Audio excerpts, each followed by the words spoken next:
One Piece, ce n'est pas que des chapitres qui sortent toutes les semaines. Non, c'est aussi un tas de médias externes apportant un bon gros lot d'informations additionnelles quasiment tous les mois. Et il se peut qu'elles ne soient pas qu'additionnelles, mais carrément complémentaires. Les SBS, les vivcards ou même les interviews, de nombreuses révélations pouvant totalement être faites dans un chapitre en temps normal, le sont dans l'un de ces médias pour notre plus grand regret. Vous vous souvenez des origines familiales de Zoro là, révélées dans un SBS? Eh bien voilà, concrètement c'est ça, et ça pourrait bien avoir recommencé il y a seulement quelques semaines. Dans cette vidéo, j'ai décidé d'extraire toutes les news les plus importantes de ces derniers mois et de vous les condenser au même endroit. On va parler du premier Shichibukai battu par Ace et qui a enfin été révélé, de la Cross Guild prévue pour accueillir bien plus de personnages, Shiki qui est officiellement reconnu par Oda, et là, le must, la cerise sur le gâteau, Monkey D. Pao. Vous comprenez pas, vous ne savez pas de qui il s'agit? Non mais pas de souci, vous saurez absolument tout.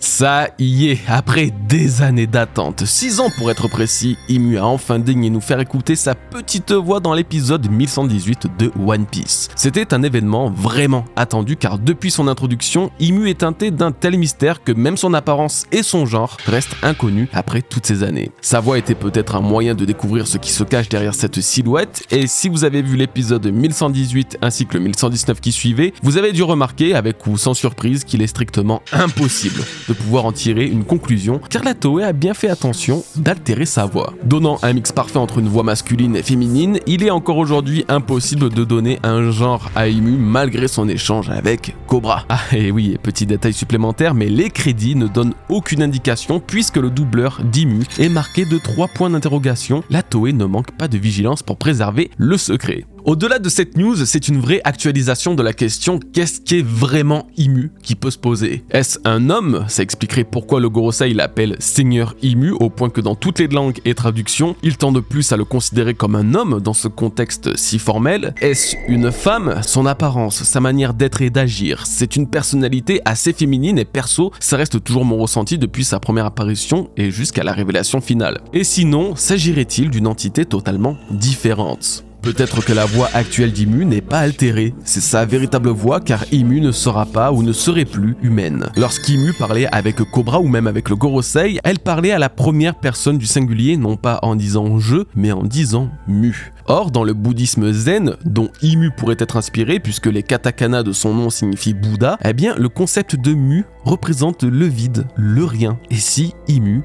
n'était rien, si Imu n'était que la représentation du vide dont seule l'âme qu'elle possède lui permet encore de rester en vie. Que sa composition ne soit paradoxalement rien d'autre que du néant ou du chaos ayant pris une forme humaine après avoir survécu à 800 années d'errance grâce au pouvoir ultime du Hopeope-no-Mi qu'elle a subi à l'époque du siècle oublié. Cette nouvelle approche correspondrait bien à ses pouvoirs étonnants tout en restant fondamentalement différente des pouvoirs ténébreux de Barbe Noire et de son Yami Yami no Mi. Vous en pensez quoi? Dites-moi en commentaire si vous préférez l'hypothèse de l'homme, de la femme ou même de l'entité du vide pour Imu. En tout cas, il va nous falloir encore quelques mois ou même années avant de découvrir sa véritable identité, et ça c'est je pense à la fois la meilleure et la plus mauvaise des nouvelles. Ok, donc en juillet, le tome 109 de One Piece est donc sorti au Japon et le SBS a également été dévoilé sur internet. Bon, en vrai plus le temps passe et moins j'en parle des SBS parce que ils sont rarement intéressants et dès qu'ils le sont, c'est pour qu'une seule révélation. Sauf que celui-là a plutôt bien relevé le niveau. Il y a plusieurs informations qui méritent d'être mentionnées, voire d'être analysées.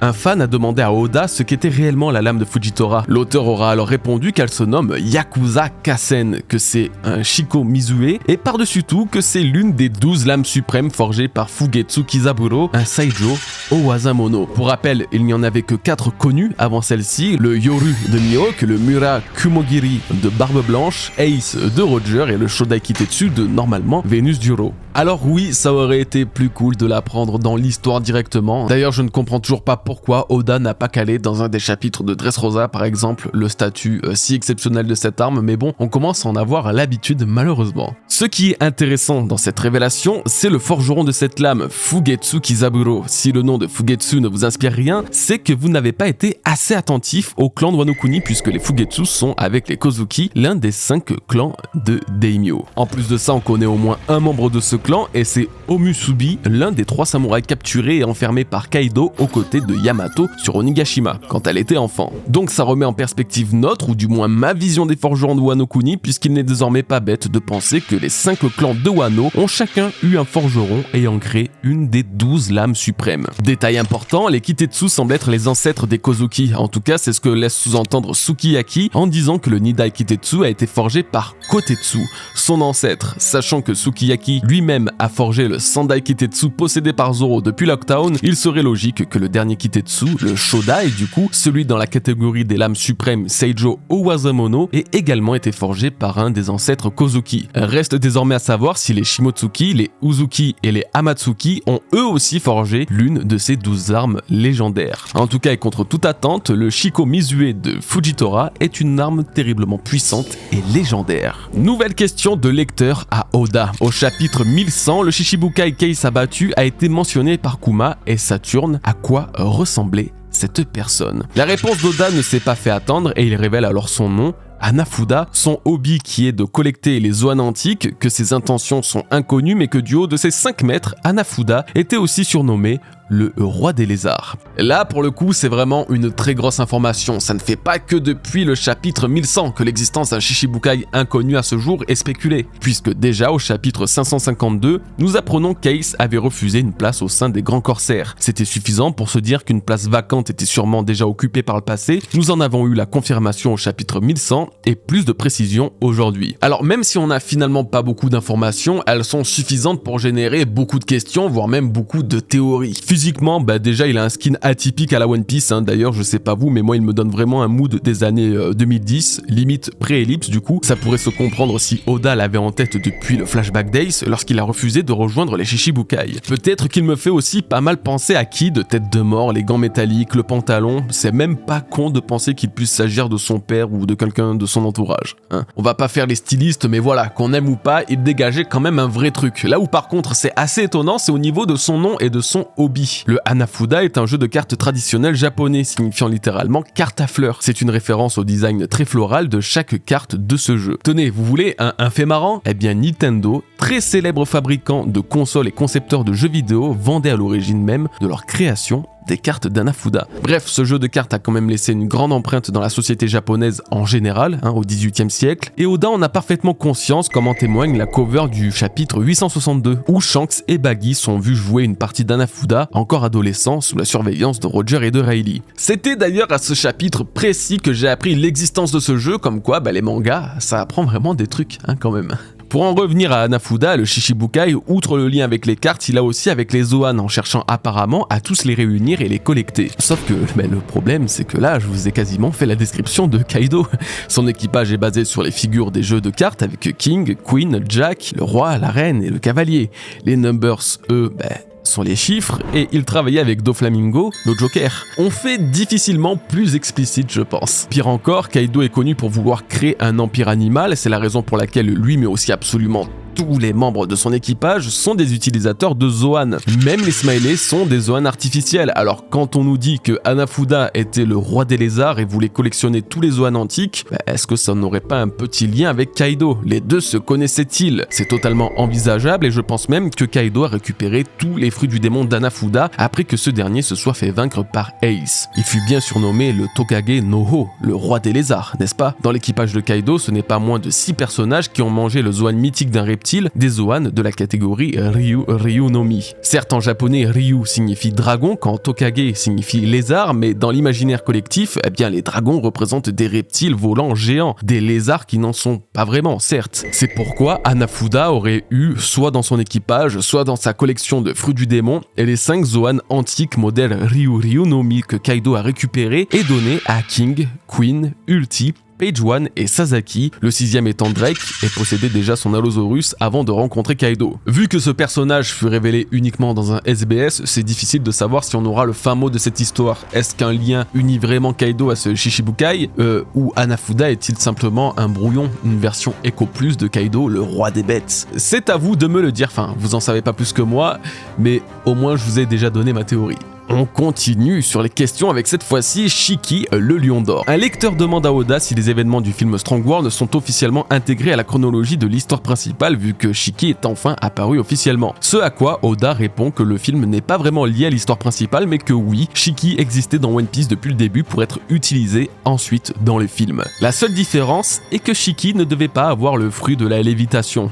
Oda voulait pas de personnage capable de voler et de flotter dans les airs, mais maintenant il n'a plus le choix et doit donc accorder ce pouvoir à un personnage de son histoire principale qui est donc bien Shiki. Alors je sais pas ce qu'on peut développer de plus sur cette révélation, peut-être pas grand chose, mais au moins pour ceux qui en doutaient, oui, Shiki existe dans le manga One Piece et son pouvoir aussi du coup. Est-ce que les Mugiwara le connaissent et connaît-il les Mugiwara vu qu'ils se sont battus ensemble dans Strong World? Bah là c'est plus compliqué vu que Oda lui-même le dit, le film ne peut être intégré dans la chronologie de One Piece. Donc je présume qu'Oda va simplement faire en sorte d'éviter une quelconque interaction entre eux pour ne pas avoir à officialiser ou non la défaite de Shiki contre Luffy. En toute sincérité, je pense qu'il n'y a que très peu de chances que Shiki revienne dans One Piece et si c'est le cas, alors ça serait sans créer d'interaction directe entre lui et les Mugiwara. Mais au moins vous le savez désormais, Oda a officialisé son existence, le rendant canon. Oui, Baguette, la France est à l'honneur. Un frérot français a posé la question suivante et a reçu une réponse surtout.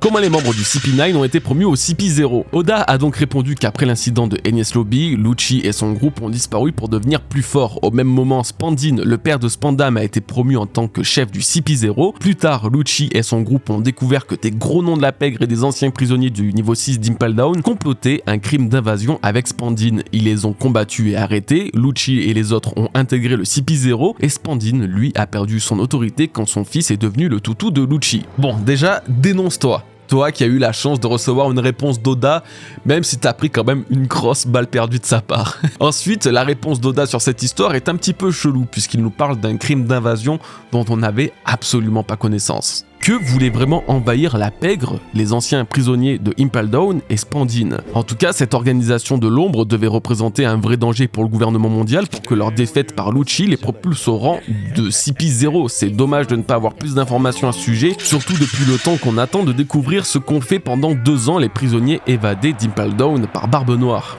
Tous n'ont pas rejoint son équipage, mais par contre tous étaient de vrais dangers pour la population, comme l'explique très bien Sengoku au chapitre 581. Des pirates assez redoutés pour être au même niveau que Crocodile, Ace et Shiryu, il y a de quoi trembler. Encore un moyen pour Oda de nous faire un bête de spin-off. Dans le même SBS, Oda a par ailleurs confirmé qu'Alpha était bel et bien la petite sœur de Khalifa. Je cale ça ici vu qu'on est dans le thème du Safe for Paul.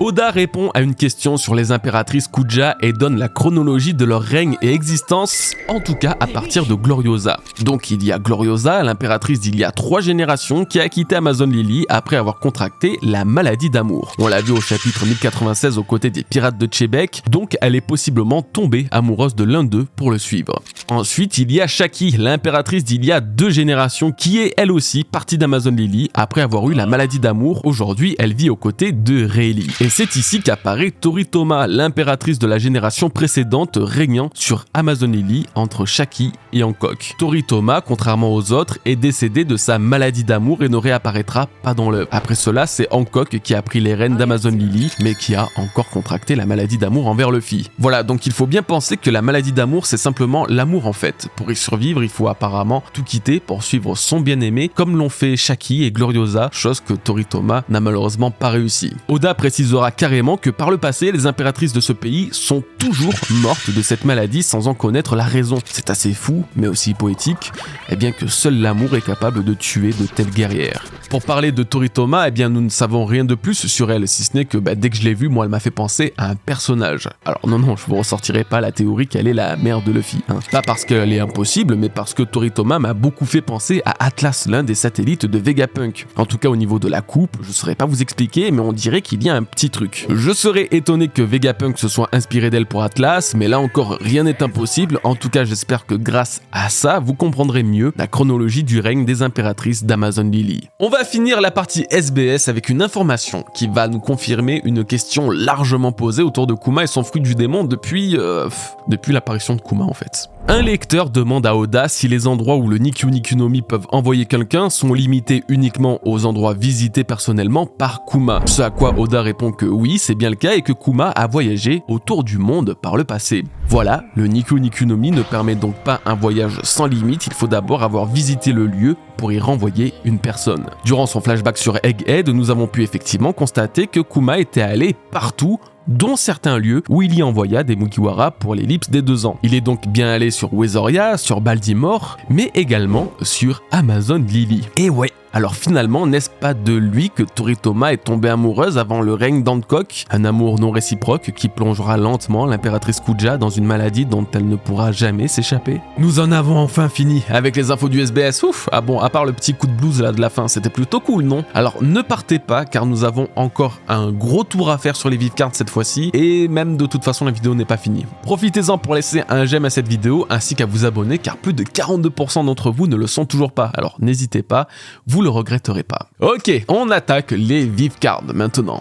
Première information que je vais vous sortir et elle concerne Hera, le homies de Big Mom. Entre vous et moi, on s'en cogne totalement, hein. C'est pas du tout elle qui va nous intéresser, mais sa date de naissance. En effet, elle serait née le 17 mars. Ça ne vous dit rien? Rien ne vous choque là? Ok. Alors, Hera fut créée sur Onigashima au chapitre 1011. Ce qui veut dire que la guerre d'Onigashima a eu lieu le 17 mars dans l'univers de One Piece, jour d'anniversaire de Hera. Alors oui, on pourrait entendre que ça ne veut rien dire, Oda a mis une date par hasard. Eh bien, vous avez tout faux, sinon je n'aurais jamais pu prédire avec exactitude cette date en 2021, à peine le chapitre 1011 sorti. Et oui, le 9 mai 2021, je vous sortais une vidéo analyse sur les Vivcards dans lesquelles la date d'anniversaire d'Otama était révélée le 3 mars. Avec un très simple calcul mathématique, je vous expliquais que si Oda faisait véritablement attention aux dates de naissance de son œuvre, même si elles ne sont jamais mentionnées directement dans l'histoire, alors Luffy est arrivé le 3 mars sur Wano Kuni car c'était le jour de l'anniversaire d'Otama.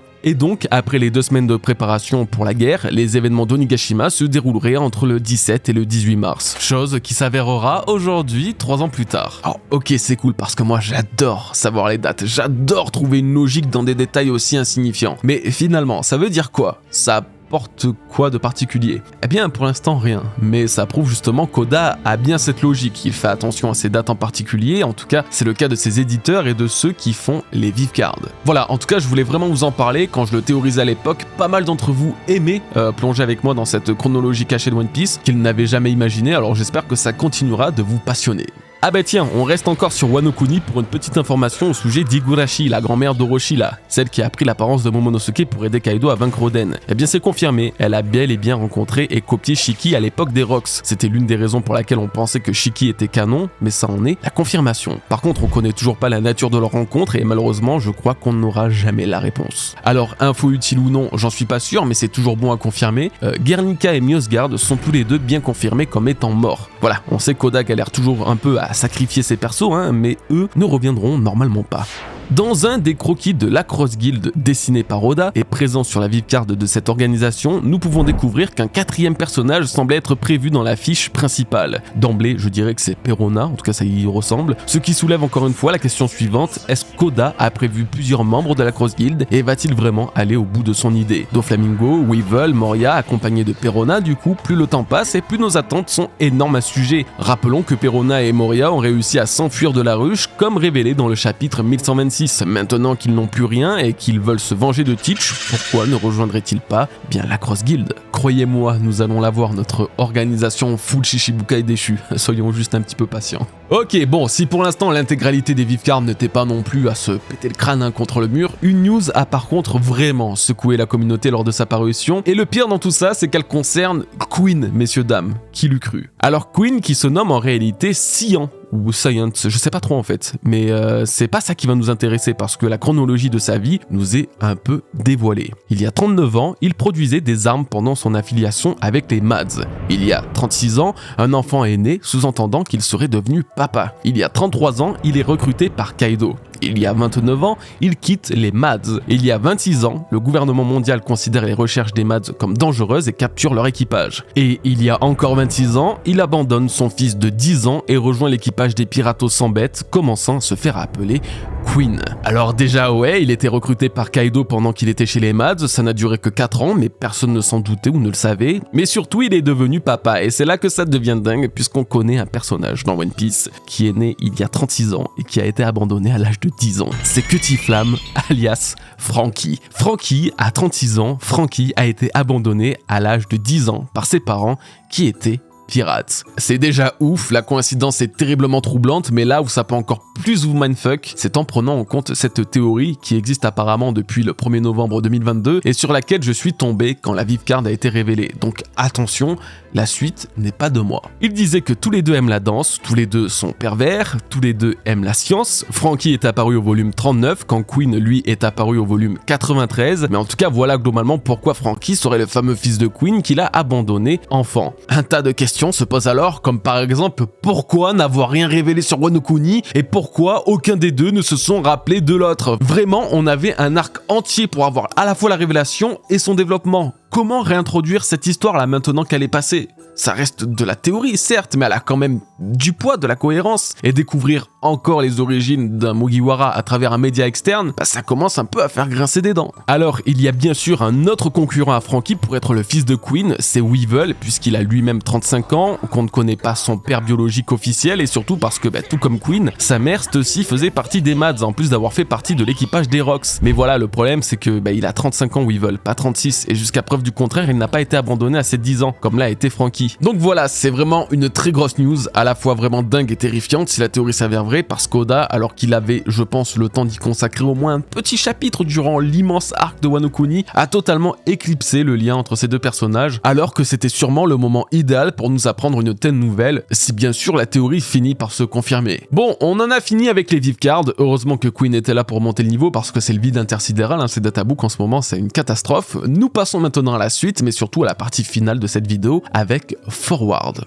Qu'est-ce que c'est ça, Forward ? Eh bien, et de ce que j'ai cru comprendre avec le peu d'infos qu'on a, Forward, c'est les premiers travaux d'Eiichiro Oda à 19 ans. C'est même la toute première version connue de One Piece, plus ancienne encore que Romance Down volume 1 et 2. Par chance, des croquis nous ont été dévoilés par le tout premier éditeur d'Oda quand One Piece a commencé, et les voici. Un personnage central, 3 autres personnages inconnus, du texte en japonais, rien de très explicite jusqu'à ce qu'on se mette à traduire les textes qui révèlent que le personnage principal se nomme Monkey Pao, qu'il peut s'étirer et adore dormir. Que la jeune femme s'appelle Rizel, que le personnage en bas à gauche se nomme Mary et que c'est l'esprit de l'arbre caoutchouc qui n'a pas moins que 5008 ans. C'est bon, vous comprenez un petit peu le délire dans lequel on est là. Donc là, gardez en tête que ça, c'est censé être le prototype du One Piece qu'on connaît actuellement. Mais si c'était devenu, avec le temps, plus qu'un simple prototype. Si, tout comme Monster, one-shot d'un très jeune Oda qui introduisait le samouraï légendaire Ryuma réapparu sur Thriller Bark pour devenir totalement canon dans One Piece, eh bien Forward était le passé du One Piece qu'on connaît aujourd'hui. Pour aller à l'essentiel, les personnages de Forward seraient ceux du siècle oublié et donc Monkey D. Pao pourrait être Joy Boy. Rizel pouvait être l'équivalent de Nami dans l'équipage de ce dernier, qui, je le rappelle, était le premier pirate du monde il y a 900 ans. Et surtout, il y a ce fameux Mary, l'esprit de l'arbre caoutchouc d'il y a 5008 ans, et là, c'est purement et simplement le brouillon de Nika et du Gomu Gomu no Mi. L'esprit de l'arbre caoutchouc, c'est littéralement la personnification d'un fruit du démon. Le Gomu Gomu no Mi est le fruit du démon du caoutchouc. Et dans Romance Down volume 1, l'un des préquels de One Piece, eh bien le Gomu Gomu no Mi de Luffy devait justement provenir d'un arbre légendaire qui ne produit des fruits que tous les 50 ans. On sent donc très bien que à l'époque, Oda avait comme plan autour des fruits du démon de les faire pousser sur des arbres pendant des décennies, des siècles, voire même peut-être des millénaires. Mary est écrit en anglais à la main par Oda, il n'a pas fait ça pour rien car en anglais Mary signifie joyeux, exactement comme Nika qui rend Luffy hilar dans cette forme mais redonne aussi le sourire aux gens en les libérant de leur tournant.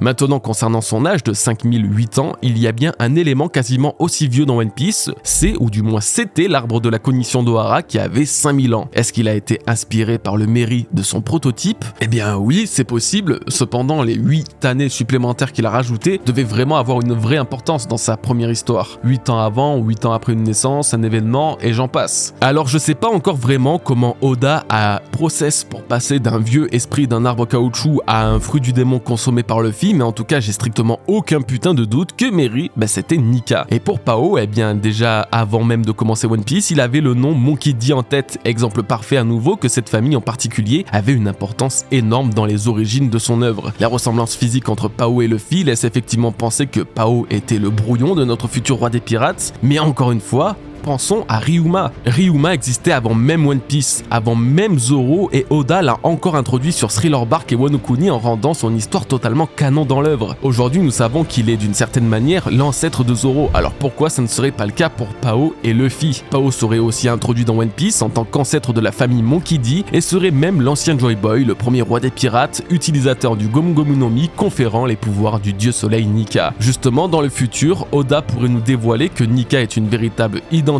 ou une véritable personne ayant vécu 5000 ans plus tôt, exactement comme ce fut le cas pour Merry et ses 5008 années. On est d'accord, c'est plutôt fou, hein. Déjà, ça prouve bien que l'histoire de Luffy et Nika a été prévue depuis avant même les débuts de One Piece, et puis surtout que nous pourrions avoir là les croquis du premier Luffy, certes, mais aussi du premier Joy Boy, et ça change pas mal de choses.